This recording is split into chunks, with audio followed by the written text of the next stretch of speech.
그래도 제사는 지내야 하는 거 아니야? 당신이 하고 싶으면 당신이 해.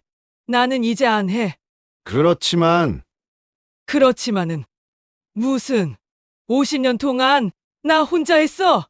2024년 9월 17일 추석 아침 5시 30분 서울 강동구 30평 아파트에서 김순자 씨는 평소보다 일찍 눈을 떴다. 옆에서는 남편 김철수 씨가 코를 골며 푸근하게 자고 있었다. 68년을 살아오면서 수없이 맞이했던 명절 아침이었지만 이번만큼은 마음이 달랐다. 또 이 지겨운 명절이 왔구나. 순자 씨는 침대에서 일어나며 깊은 한숨을 쉬었다. 무릎이 아픈 지도 벌써 6년이 넘었고 당뇨 때문에 몸도 예전 같지 않았다. 하지만 그동안 한 번도 명절 준비를 소홀히 한 적이 없었다. 어제도 마찬가지였다. 평소 같으면 추석 전날에 전을 부치고 나물을 무치고 잡채도 미리 만들어 놓았을 텐데 이번에는 아무것도 하지 않았다. 며느리들이 어머니 뭐 좀 해놓을까요? 라고 물어봤지만 순자 씨는 내일 하자라고 미뤄뒀다. 사실 순자 씨는 의도적으로 아무것도 준비하지 않았다. 한 번쯤은 가족들이 어떤 반응을 보일지 궁금했기 때문이다. 큰아들 민순의 가족, 작은아들 진순의 가족, 그리고 딸 희정이네 가족까지 총 12명이 모이는 큰 차례였다. 전 6가지, 나물 8가지, 잡채에 갈비찜까지. 평소 같으면 이틀에 걸쳐 준비했을 양이었다. 올해도 또 나 혼자 하라는 거야? 순자 씨의 마음속에는 지난간 쌓인 분노가 끓어올랐다. 특히 저번 설 때의 기억이 생생했다. 새벽 4시부터 일어나서 밤 11시까지 부엌에서만 살았는데 남자들은 모두 거실에서 TV만 보고 있었다. 남편 철수 씨는 소파에 누워서 여보, 물 좀 갖다 줘 하면서 리모컨만 만지작거렸다. 큰아들 민수는 축구 경기를 보면서 어머니, 맥주 있어요? 하고 소리쳤다. 작은아들 진수는 핸드폰 게임에만 빠져 있었고 사위 동준이는 어머니가 음식을 정말 잘하세요라고 말만 번지르르 했지 손가락 하나 까딱하지 않았다. 그동안 며느리 미영이와 소영이는 설거지나 간단한 정리 정도는 도왔지만 정작 큰 요리들은 모두 순자 씨의 몫이었다. 딸 희정이도 엄마가 하는 게 제일 맛있어요라며 부엌 일을 피했다. 아니, 도대체 왜 여자들만 고생해야 하는 거야? 남자들은 왜 아무것도 안 하는 거야? 이게 진짜 명절이야? 순자 씨는 옷장을 열어 등산복을 꺼내 입었다. 가방 하나를 들고 지갑과 핸드폰을 챙겼다.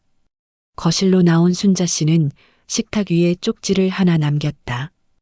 명절 준비는 알아서 하세요. 나는 쉬러 갑니다. 올해부터는 명절을 다르게 보냅시다. 순자. 그리고는 조용히 현관문을 열고 집을 나섰다. 시계는 오전 6시를 가리키고 있었다. 어머니 어디 가셨지? 제일 먼저 일어난 건 큰며느리 미영이었다. 평소 같으면 벌써 부엌에서 부산한 소리가 났을 텐데 집안이 너무 조용했다. 부엌을 들여다보니 아무런 준비도 되어 있지 않았다. 어제도 아무것도 안 해놨는데 오늘 아침에도 조용했다. 여보, 어머니 어디 가신 것 같아요. 미영이가 남편 민수를 깨웠다. 민수는 눈도 제대로 뜨지 못한 채 중얼거렸다. 엄마, 부엌에 계시겠지 뭐. 아니에요. 부엌에도 없고 아무 준비도 안 되어 있어요. 어제도 아무것도 안 해놨는데. 이때 작은아들 진수와 며느리 소영이도 일어났다. 곧이어 딸 희정이와 사위 동준이 가족까지 도착했다. 총 12명의 가족이 모였지만 정작 중심 인물인 순자 씨는 보이지 않았다. 아빠, 엄마 어디 가셨어요? 희정이가 아직 잠옷 차림의 아버지 철수 씨에게 물었다. 글쎄, 아침에 일찍 나가더니. 아마 장 보러 갔나?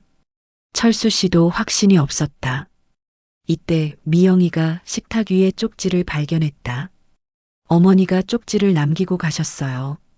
가족들이 모두 쪽지 앞에 모여들었다. 두 줄의 짧은 글이었지만 그 의미는 충격적이었다. 명절 준비는 알아서 하세요. 나는 쉬러 갑니다. 올해부터는 명절을 다르게 보냅시다. 잠시 침묵이 흘렀다. 그동안 당연하게 여겼던 순자 씨의 명절 준비가 사라진 순간 가족들은 비로소 현실을 깨달았다. 그럼 우리가 직접 준비해야 한다는 거야? 작은 아들 진수가 당황스러운 표정으로 말했다. 일단 엄마한테 전화해보자. 큰아들 민수가 순자 씨의 핸드폰으로 전화를 걸었다. 신호음이 울렸지만 받지 않았다. 2번, 3번 걸어도 마찬가지였다. 왜 안 받으시지? 이때 사위 동준이가 나서서 말했다. 일단 우리가 할 수 있는 것부터 해봅시다. 하지만 막상 부엌에 들어서니 정말 아무것도 준비되어 있지 않았다. 냉장고를 열어보니 재료들은 있었지만 누가 무엇을 어떻게 해야 할지 막막했다. 나는 요리를 잘 몰라서. 아버지 철수 씨가 먼저 빠지려고 했다. 아빠가 안 하시면 누가 해요? 희정이가 따졌다. 그래도 나는 평생 부엌 일을 안 해봤는데 엄마가 다 했잖아. 철수 씨가 변명했다. 그럼 이제 배우세요. 71살이면 안 늦었어요. 며느리 미영이가 처음으로 시아버지에게 강하게 말했다. 그렇긴 하지만 남자들은 모두 어쩔 줄 몰라 했다. 민수와 진수도 마찬가지였다. 우리는 정말 뭘 해야 할지 모르겠어. 그동안 엄마가 다 하셔서. 이때 며느리 소영이가 폭발했다. 그럼 저희는 타고났나요?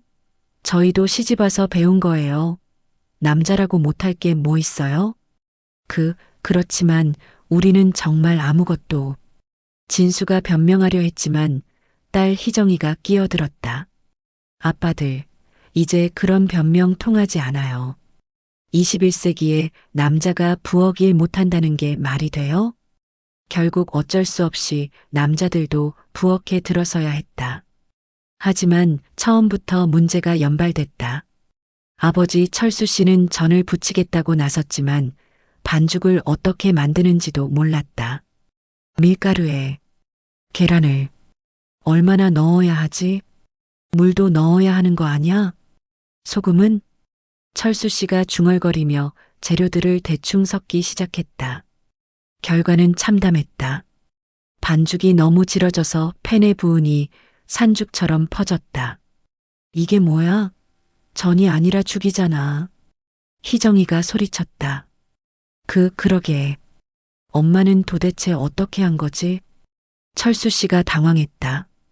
큰아들 민수는 나무를 묻히겠다고 했지만 콩나물을 삶는 것부터 막혔다. 콩나물을 얼마나 삶아야 하지? 5분? 10분? 간은 어떻게 맞춰? 참기름은 언제 넣어? 연신 질문만 쏟아냈다. 작은아들 진수는 갈비찜을 담당했지만 갈비 손질부터 난관이었다. 이 기름기는 어떻게 제거하지? 양념은 뭘 넣어야 하지? 칼질도 서툴러서 갈비가 울퉁불퉁 잘렸다. 사위 동준만이 그나마 계란말이를 만들어냈지만 모양이 처참했다. 이게 계란말이 맞나? 손자 준호가 의심스러운 표정으로 물었다. 여자들도 도전했지만 마찬가지였다. 며느리들과 딸도 평소 시어머니가 하는 걸 보기만 했지 직접 해본 경험이 부족했다. 어머니가 하시는 걸 봤는데 이렇게 어려울 줄 몰랐어요. 미영이가 한숨을 쉬었다. 이때 순자 씨가 집에 전화를 걸었다. 철수 씨가 받았다. 여보, 어디 있어? 빨리 집에 와서 음식 좀 해줘. 제사 시간이 다 되어 가잖아. 철수 씨의 목소리에는 다급함이 가득했다. 하지만 순자 씨의 대답은 단호했다. 나는 못해. 당신이 해. 뭐? 나는 제사상 차리는 법도 모르는데. 그럼 배워. 71년 동안 뭘 했어? 여보, 농담하지 말고 빨리 와. 조상님께 뭐라고 할 거야? 철수 씨가 조상님을 들먹이며 압박했다. 하지만 순자 씨는 흔들리지 않았다. 조상님도 이해하실 거야. 왜 여자만 고생해야 하는지 말이야. 그게 무슨 말이야? 집안에 전통이란 게 있잖아. 전통? 누구를 위한 전통이야? 여자들을 괴롭히는 전통은 없애야지. 여보, 제발. 이번만. 안 돼. 나도 이제 쉴 권리가 있어. 당신들이 해. 순자 씨가 단호하게 말하고 전화를 끊어버렸다. 철수 씨는 멍하니 핸드폰을 들고 있었다. 엄마가 뭐라고 하셨어요? 희정이가 물었다. 자기는 못한다고. 우리 보고 하라고. 그럼 어떡해요? 제사 시간은 다 되어 가는데. 미영이가 초조해했다. 이때 철수 씨가 갑자기 화를 냈다. 안 돼. 제사를 안 지낼 수는 없어. 조상님께 죄송하잖아. 그럼 아빠가 하세요. 희정이가 맞받아쳤다. 나는 그런 거 할 줄 몰라. 그럼 배우세요. 여자라고 태어날 때부터 아는 줄 아세요? 아니, 그래도 집안의 며느리들이. 철수 씨가 며느리들을 쳐다봤지만 이번에는 며느리들도 가만히 있지 않았다. 아버님, 저희도 이제 지쳤어요. 매년 명절 때마다 고생만 하고. 미영이가 용기를 내어 말했다. 맞아요. 어머니가 안 하신다면 아버님부터 나서세요. 소영이도 맞장구 쳤다. 철수 씨는 당황했다. 평생 명절 때마다 아내와 며느리들이 알아서 다 해주는 줄 알았는데 이런 반발을 받을 줄은 몰랐다. 그럼 제사를 어떻게 지내? 아빠가 지내세요. 원래 제사는 남자가 지내는 거잖아요. 희정이가 소리쳤다. 하지만 음식도 아빠가 만드세요. 왜 꼭 여자가 만들어야 해요? 이때 순자 씨가 다시 전화를 걸었다. 스피커폰으로 연결했다. 여보, 생각해봤는데 정말 안 가야겠어. 여보, 제발. 아니야. 나는 68년 동안 살면서 명절 때마다 고생만 했어. 이제는 남자들이 해. 순자 씨의 목소리가 집안에 울려 퍼졌다. 당신도 71살까지 먹고 살았으면서 부엌 일 하나 못해? 부끄럽지도 않아? 그렇지만은 무슨. 민수야, 진수야. 너희도 마찬가지야. 순자 씨가 아들들에게 직접 소리쳤다. 엄마, 그렇지만 저희는 정말. 민수가 변명하려 했지만 순자 씨가 말을 끊어버렸다. 변명하지 마. 너희 아내들은 하는데 너희는 왜 못해? 그거는 무슨. 이제부터 남자들이 요리해. 아니면 명절 자체를 없애든지. 순자 씨의 폭발적인 발언에 집안이 조용해졌다. 명절을 없애자고? 철수 씨가 어이없다는 표정으로 물었다. 그래. 이런 식으로 여자들만 고생하는 명절이라면 차라리 없애는 게 나아. 전화 너머로 순자 씨의 단호한 목소리가 들렸다. 결국 제사 시간이 다 되었지만 아무것도 준비되지 않았다. 철수 씨는 마지막까지 제사를 지내야 한다고 우겼지만 현실적으로 불가능했다. 그럼 진짜 제사를 안 지내는 거야? 철수 씨가 좌절하며 물었다. 이때 사위 동준이가 용기를 내어 제안했다.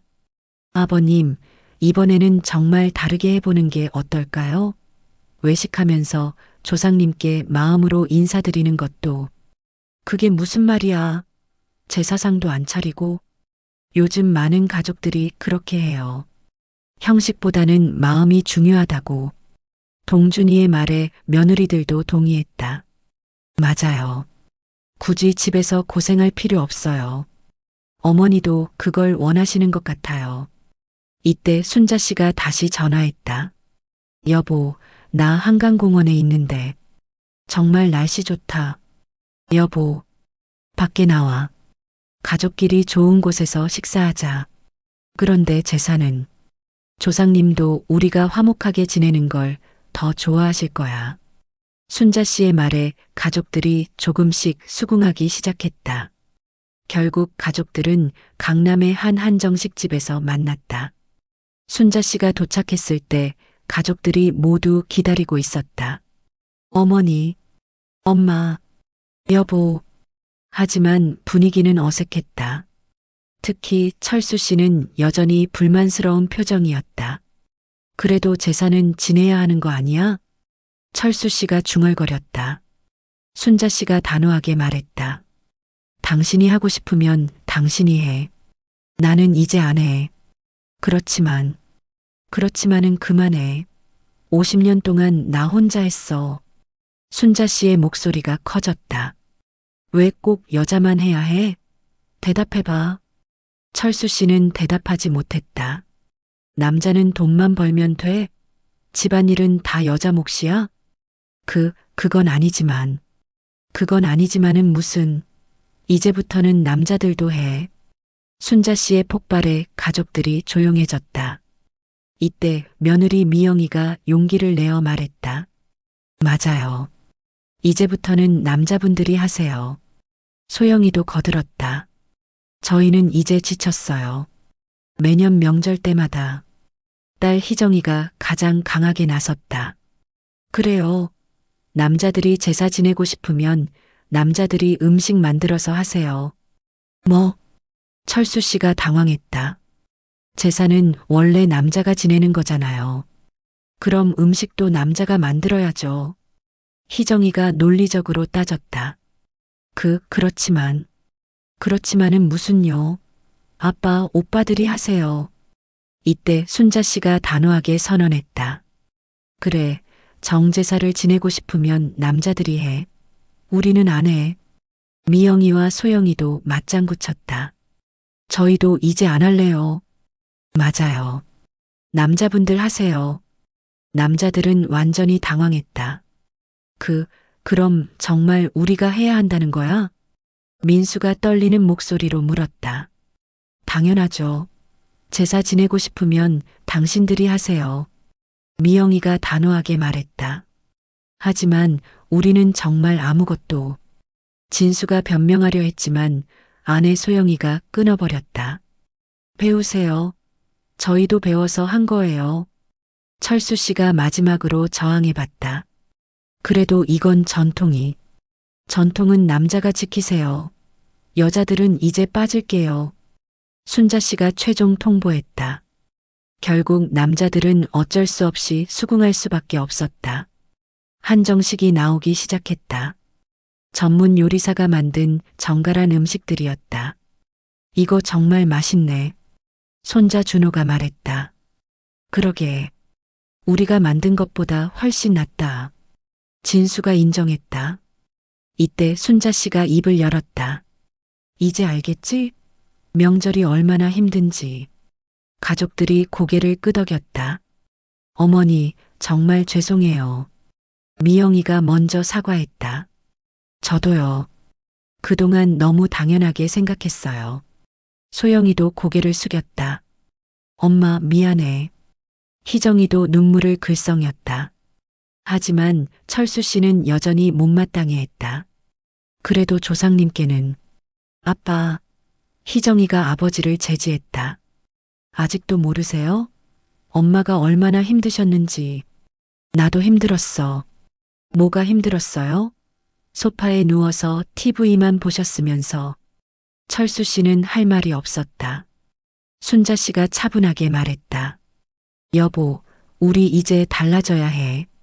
어떻게? 명절을 아예 다르게 보내는 거야. 순자 씨가 구체적인 제안을 했다. 앞으로는 이렇게 외식하거나 여행을 가자. 여행? 가족들이 관심을 보였다. 그래. 명절마다 새로운 곳에 가서 함께 시간을 보내는 거야. 그것도 좋겠네. 사위 동준이가 먼저 동의했다. 아이들도 좋아할 것 같아요. 소영이도 찬성했다. 하지만 철수 씨는 여전히 반대했다. 그래도 전통은 지켜야지. 무슨 전통? 여자만 고생하는 전통? 순자 씨가 따져 물었다. 그건 아니지만, 그럼 당신이 해. 전통을 지키고 싶으면 당신이 요리하고 당신이 차례상 차려. 철수 씨는 말문이 막혔다. 못하겠지? 그럼 더 이상 말하지 마. 순자 씨의 단호한 말에 철수 씨는 더 이상 반대하지 못했다. 시간이 지나면서 남자들도 서서히 현실을 받아들이기 시작했다. 엄마 말이 맞는 것 같아요. 민수가 먼저 인정했다. 우리가 너무 안일했죠. 진수도 반성했다. 앞으로는 우리도 도울게요. 동준이가 다짐했다. 하지만 아직도 철수 씨는 납득하지 못했다. 그래도 집에서 해야 정성이. 정성은 무슨, 누가 정성 들여? 순자 씨가 다시 화를 냈다. 나 혼자 정성 들이고 당신은 먹기만 하면서. 그렇지만, 이제부터는 정말 다르게 할 거야. 순자 씨의 단호한 의지에 철수 씨도 결국 포기했다. 알았어. 알았다고. 결정된 김에 가족들은 그날 오후를 함께 보내기로 했다. 평소 명절에는 집에만 있었는데 이번에는 한강공원으로 나들이를 나섰다. 이렇게 나오니까 훨씬 좋네. 희정이가 시원한 강바람을 맞으며 말했다. 맞아요. 집에만 있으면 답답했는데. 미영이도 동의했다. 손자 손녀들은 신이 나서 뛰어다녔다. 할머니, 이렇게 하는 게 훨씬 재미있어요. 손자 준호가 말했다. 할머니가 부엌에서 고생하는 것보다 이렇게 같이 놀 수 있어서 좋아요. 손녀 지연이도 기뻐했다.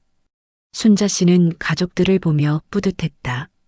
특히 철수 씨도 처음에는 못마땅해 했지만 이제는 손자와 함께 공을 차며 놀고 있었다. 이게 진짜 가족 시간이지. 순자 씨가 중얼거렸다. 하루를 즐겁게 보낸 후 저녁에는 이탈리안 레스토랑에 갔다. 명절에 양식을 먹는다는 게 신선했다. 파스타도 맛있네. 철수 씨가 감탄했다. 처음에는 반대했지만 이제는 새로운 경험을 즐기고 있었다. 명절 음식만 먹는 게 법은 아니잖아요. 희정이가 웃으며 말했다. 가족들은 하루 종일 함께하면서 평소보다 훨씬 가까워졌다. 집에서 각자 할 일에 쫓겨 있을 때와는 완전히 다른 분위기였다. 오늘이 정말 명절 같아. 손녀 지연이가 말했다. 맞아. 진짜 가족 시간이었어. 준호도 동의했다. 이때 철수 씨가 조심스럽게 입을 열었다. 여보, 미안해. 순자 씨가 놀란 표정으로 남편을 바라봤다. 그동안 당신 고생하는 줄 몰랐어. 철수 씨의 진심 어린 사과에 순자 씨의 마음이 누그러졌다. 이제라도 알았으니 다행이지. 앞으로는 내가 도울게. 정말? 응. 요리도 배우고 집안일도 하고. 철수 씨의 다짐에 가족들이 박수를 쳤다. 하루를 마치고 집으로 돌아가는 길, 가족들의 마음은 가벼웠다. 어머니, 오늘 정말 좋았어요. 미영이가 말했다. 저도요. 이렇게 편한 명절은 처음이에요. 소영이도 동의했다. 순자 씨는 마음이 뿌듯했다. 용기 있는 결정이 이런 변화를 가져올 줄은 몰랐다. 엄마, 앞으로는 정말 다르게 명절을 보내요. 희정이가 다짐했다. 그래. 더 이상 여자들만 고생하는 명절은 없어. 순자 씨가 단호하게 말했다. 놀랍게도 철수 씨는 정말로 요리를 배우기 시작했다. 동네 문화센터의 요리 교실에 등록한 것이다. 여보, 오늘 계란 후라이 배웠어. 철수 씨가 자랑스럽게 말했다. 정말? 순자 씨가 놀라워했다. 응. 선생님이 내가 제일 열심히 한다고 칭찬했어. 71살의 나이에 처음 요리를 배우는 철수 씨의 모습이 기특했다. 다음 주에는 김치찌개 배울 거야. 대단하네. 순자 씨가 웃으며 말했다. 3개월 후 동지가 다가왔다. 예전 같으면 순자 씨가 혼자서 팥죽을 끓이고 있을 시간이었지만 이번에는 달랐다. 여보, 내가 팥죽 끓여볼게. 철수 씨가 자신 있게 말했다. 정말? 할 수 있어? 요리 교실에서 배웠어. 철수 씨는 정말로 팥죽을 끓이기 시작했다. 서툴렀지만 정성이 들어가 있었다. 맛 좀 봐봐. 철수 씨가 순자 씨에게 팥죽을 떠주었다. 맛있네. 순자 씨가 놀라워했다. 정말? 응. 내가 끓인 것만큼 좋아. 철수 씨의 얼굴에 웃음이 피어났다. 이제 조금 알겠어. 요리가 이렇게 어려운 건 줄 몰랐어. 그러게. 이제라도 알았으니 다행이지. 6개월 후 설날이 다가왔다. 이번에는 아예 제주도 가족여행을 계획했다. 할머니, 제주도에서 설날 보내는 거 진짜 신나요. 손자 준호가 흥분해서 말했다. 호텔 뷔페에서 음식도 먹고 해변도 구경하고 손녀 지연이도 기대에 차 있었다. 제주도의 한 리조트에서 보낸 설날은 정말 특별했다. 호텔 뷔페에서 다양한 음식을 맛보고 오후에는 구경도 하고 해변을 산책했다. 이런 설날도 좋네. 철수 씨가 감탄했다. 이제는 완전히 새로운 명절 문화에 적응했다. 바다 보면서 설날을 보내니까 기분이 새로워요. 소영이가 말했다. 순자 씨는 해변을 걸으며 생각했다. 왜 진작 이러지 못했을까? 그렇게 김순자 씨네 가족의 명절은 완전히 새로워졌다. 더 이상 성별에 따른 역할 분담이 아닌 모든 가족이 함께 만들어가는 진정한 명절이 된 것이다. 때로는 용기 있는 변화가 모든 걸 바꿀 수 있구나. 순자 씨는 그날을 떠올리며 만족스러운 미소를 지었다. 명절날 집을 나간 그 작은 용기가 이렇게 큰 변화를 가져올 줄은 정말 몰랐다.